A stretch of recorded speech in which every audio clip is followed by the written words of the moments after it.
We're in Acts 24. Last week we looked at Paul's, the threat on Paul's life that was intercepted by his nephew, and the fact that Lysias got him out of there and got him down to Caesarea.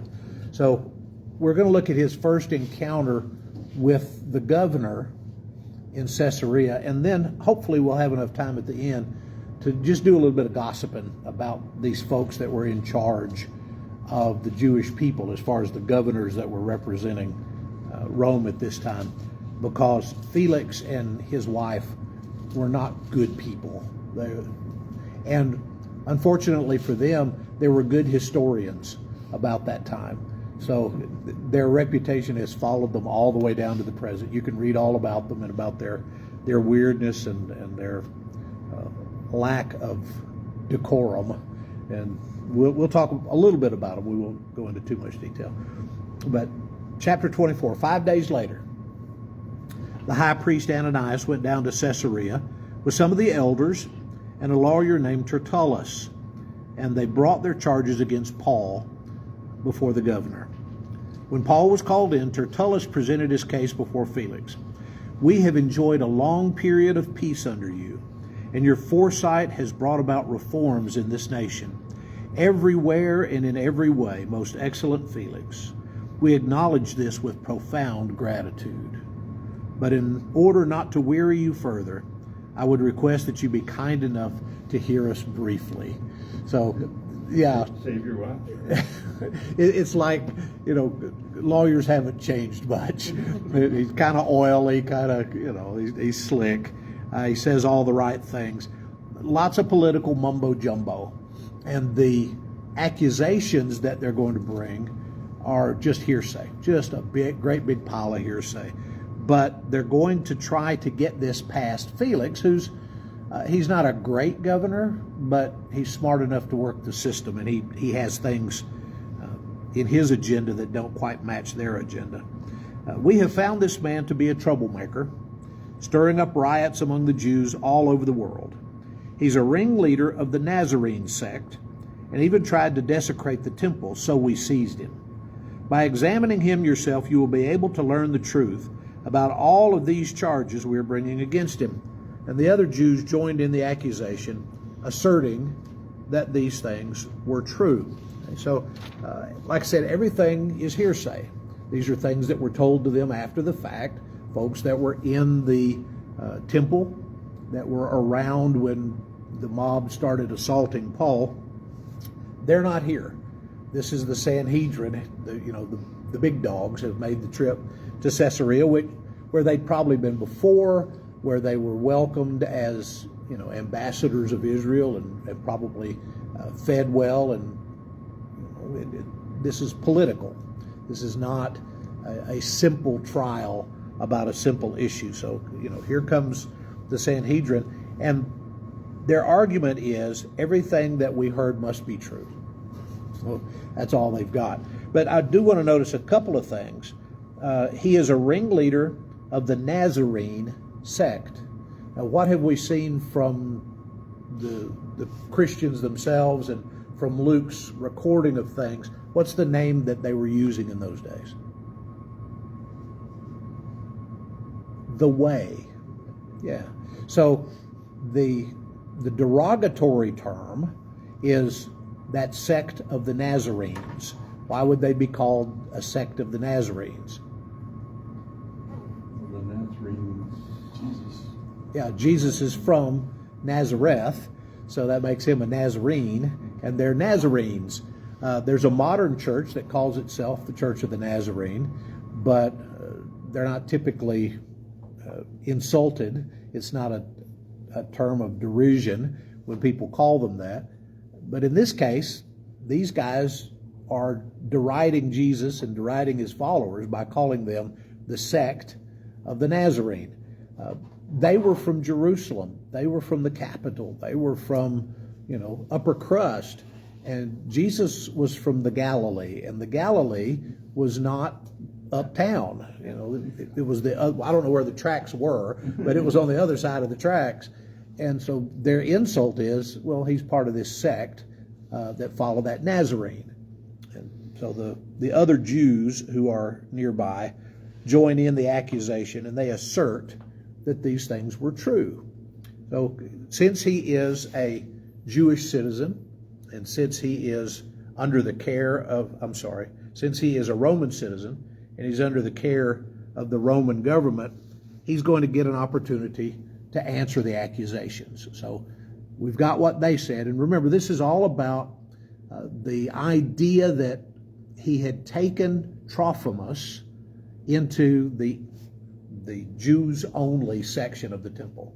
Trophimus could have gone into the outer courts, but not past that gate where the sign was. You know, if you're a Gentile, you better not come in here on pain of death. But in none of this do we see Trophimus. His name comes up, but we never see him. He's never witnessed being in the temple. None of that. Just we're trying to find a way to get rid of Paul, and that's the best we can do. So verse 10.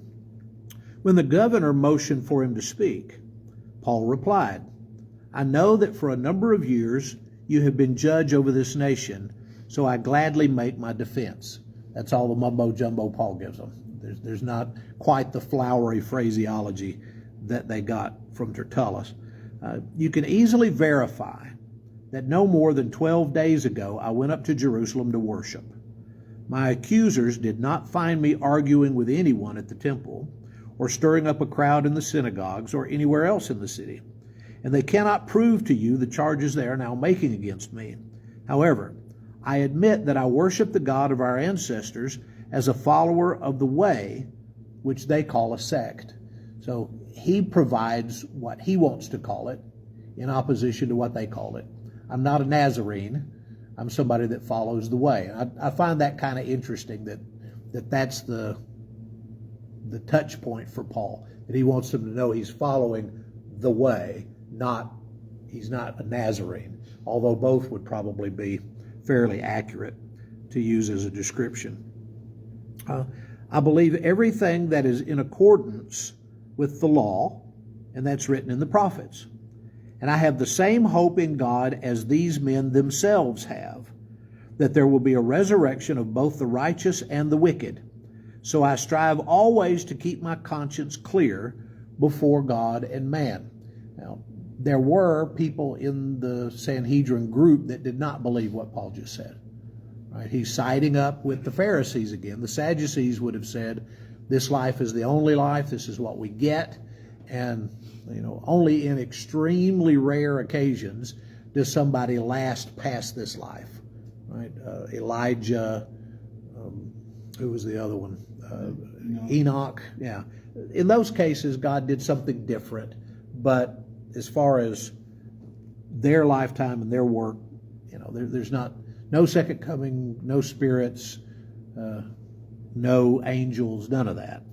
So he does kind of throw that in between. And then again, verse 17, after an absence of several years, I came to Jerusalem to bring my people gifts for the poor and to present offerings. True or false? Yeah, made a special trip, worked it out very carefully. At one point thought, no, I won't go, I'll send somebody, but then changed his mind and decided he wanted to go and take the gift himself. And then when he got there, the leaders of the church said, we want you to purify yourself.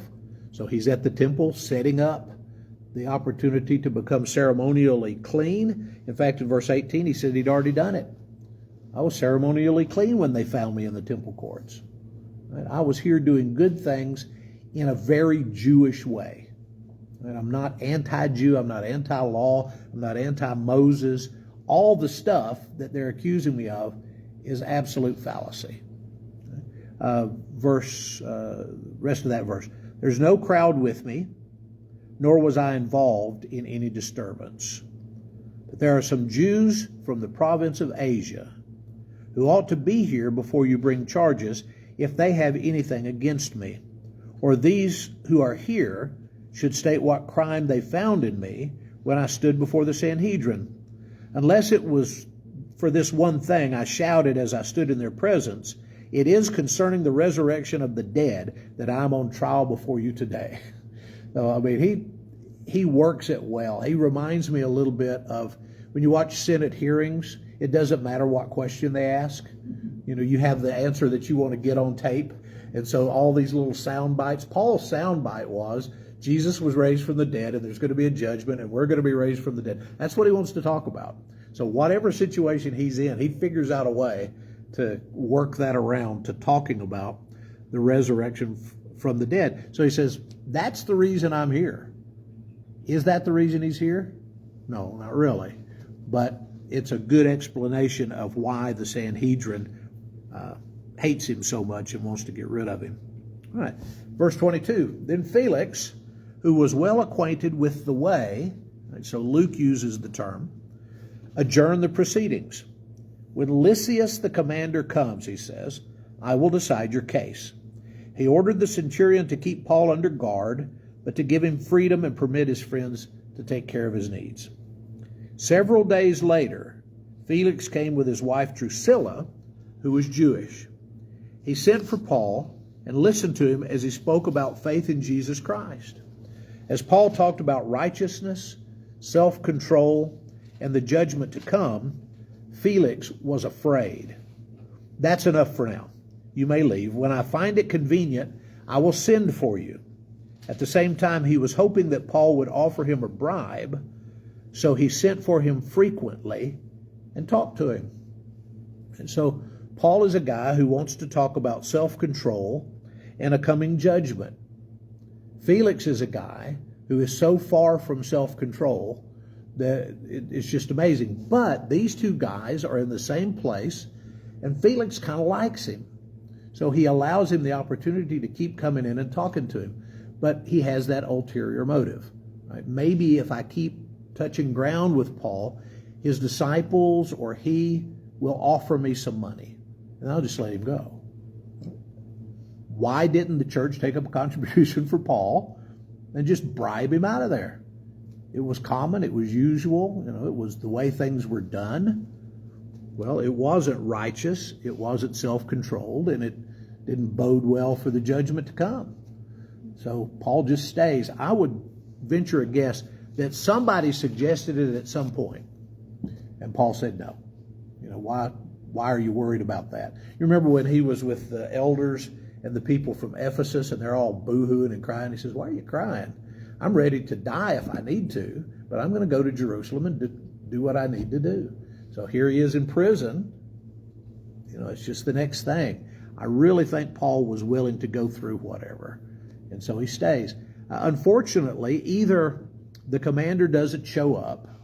I don't know whether Claudius Lysias ever made it over there to talk about the case, or whether we just didn't get the right political arrangement or the right bribe or whatever, so we just kept him. And Paul ends up staying there till Felix actually leaves.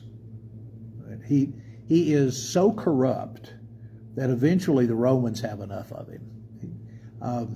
I'll tell you a little bit more about Felix in a minute. What I like is the sisters. There's two sisters. There's Drusilla and Bernice. We run into both of them while they're there, because this is when Herod built this palace next to the ocean. It was one of the nicest getaways in all of the Roman Empire. So it's just, it's beautiful. It's on the med. Everybody wants to go there. So as people are coming through to visit, then Paul is there. In fact, if you got to be in jail, it's like being in jail at Malibu. I mean, it's a beautiful place to have to live, but he was stuck there. He didn't have a choice. But eventually, a lot of really important people come through, and some of them actually have an audience with Paul that we meet. And we'll just talk about them one at a time as we meet them, rather than lumping them all together tonight. But Drusilla was the daughter of Herod Agrippa the First. If you go back over to Acts, it's either 11 or 12, he's the one that was giving a speech, and they had made him this robe that had sparklies on it. And so the sun is dancing off of him, and he's making this great speech. He was in Tyre or Sidon up on the coast. And the people are chanting, "This is the voice of a God, not a man." And so, he's waving and happy. And an angel came and touched him, and he got worms and died. So that's her daddy. She was very young at the time. I think maybe she was 12, 13, and had been betrothed to an outsider. He wasn't a Jew, but he was betrothed on the condition that he would take up the law and get circumcised. He decided he didn't want to do that, so she was no longer engaged to him, so Daddy betrothed her to somebody else, and I don't remember what his name is. But she's married to him for just a little while before she meets Felix. And when she meets Felix, she becomes his third wife. Right? Felix gets what Felix wants. She was absolutely gorgeous by all accounts. Drusilla was just good looking. And all the men wanted her, and Felix was powerful enough that he got her and took her away from her then husband. Bernice, not so much. Evidently, all the good looks went to one sister. And we'll talk about Bernice next week because she gets to meet Paul too.